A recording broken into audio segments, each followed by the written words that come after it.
So it's an honor to be here. It's a very important area for us. We've done more for, and I say this, I say it proudly, more for the black population than any president since Abraham Lincoln. That's a big statement.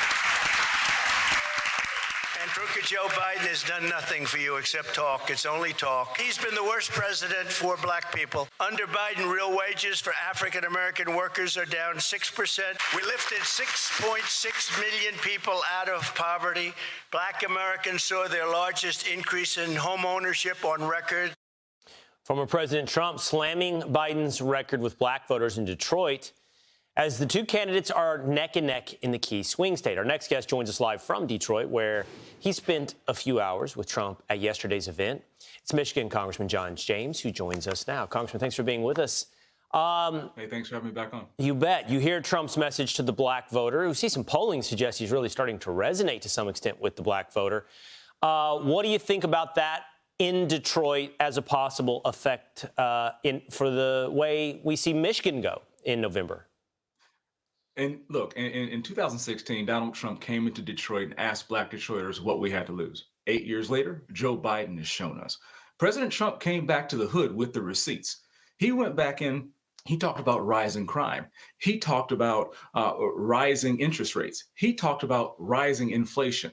All things that hurt black Americans the most, hurt all Americans, but hurt black Americans the most. And Pastor Sewell, I think, made a very appropriate point that President Trump was in the neighborhoods.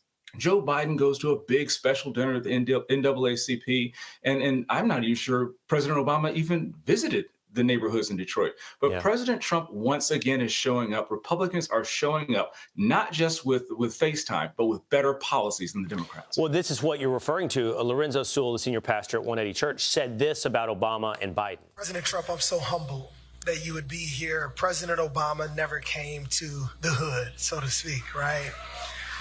President Joe Biden, he went to the big NAACP dinner, but he never came to the hood. So thank you.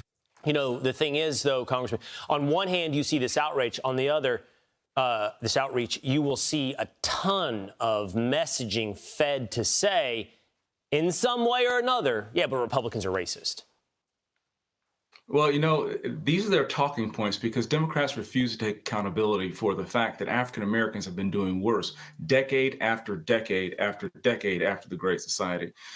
Democrats and frankly, have been failing African Americans, but we can't just point the finger at Democrats. Republicans have refused to go into cities and to campuses all over the country.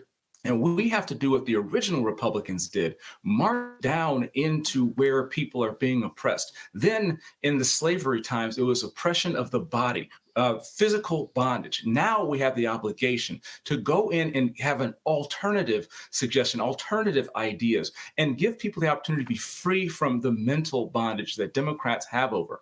I absolutely believe that if 95% of African Americans continue to vote for one party, then neither party is going to have to work for the vote. In the past, Republicans have ignored the black vote because we don't think we can get it. Democrats have neglected it, but that is changing with President Trump. We are making the case, we are showing up, and people are beginning to take notice. And Donald Trump is tied in the state of Michigan because this is a real race.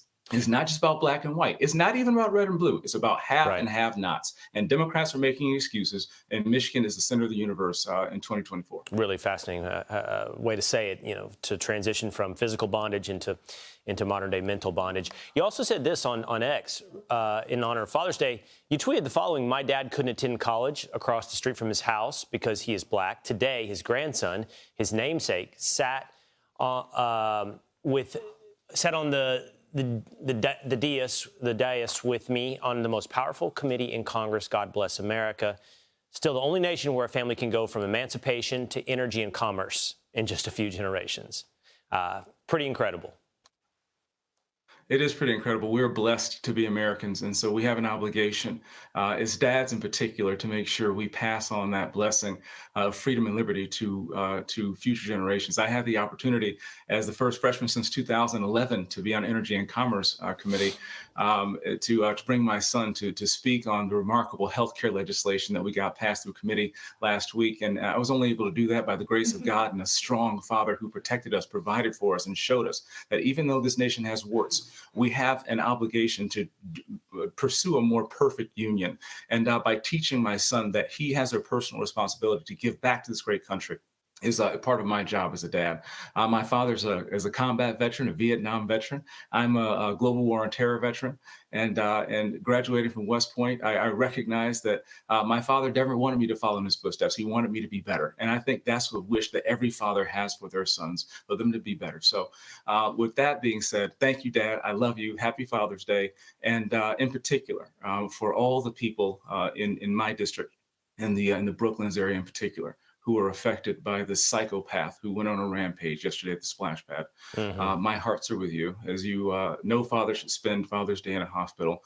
And we're continuing to pray and doing everything we can at every level of government to bring resolution to your families and make sure this never happens again. Well, incredible personal story. Thank you for those sentiments at the end. Incredible personal story as well that you share with us. And so happy Father's Day, Congressman. Thank you.